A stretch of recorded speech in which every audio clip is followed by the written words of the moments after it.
Treatise on Law by St. Thomas Aquinas. Introduction. Aquinas' Philosophy of Law. In the Treatise on Law, Aquinas offers a philosophical analysis of the structure of law. The deepest significance of this analysis lies in its struggle with the problem of moral obligation in the political order, a problem which Aquinas approaches with an observation of fact and an interpretation of that fact. The observation of fact is that men in society live under law. The interpretation of the fact is that law achieves its results by imposing moral obligation rather than outright force on those subject to it. Out of such an interpretation, the problem arises: what is the source of this obligation? Aquinas does not ask why men live under law, nor is he formally concerned with proving that law imposes moral obligation.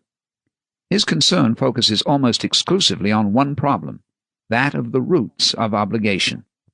The problem is basic because it asks, in effect, by what warrant the human legislator binds the consciences of men. Is not this a power that belongs to God alone? If men possess it, what are the limits within which they may exercise it?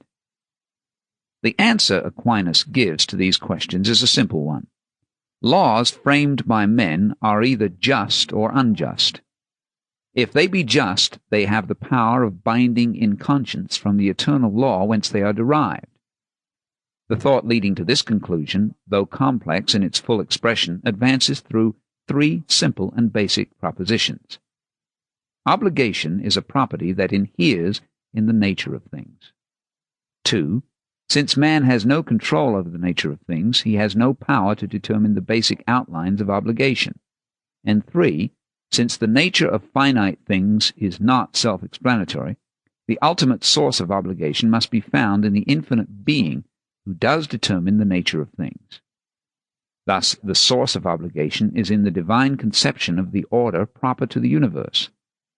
As Aquinas concludes, the plan of government is derived by secondary governors from the governor-in-chief. Since, then, the eternal law is the plan of government in the chief governor, all the plans of government in the inferior governors must be derived from the eternal law.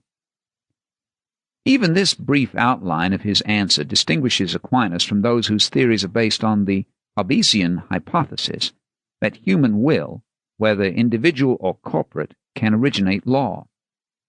The great truth stressed in that law, insofar as it is morally obligating, must be rooted in God.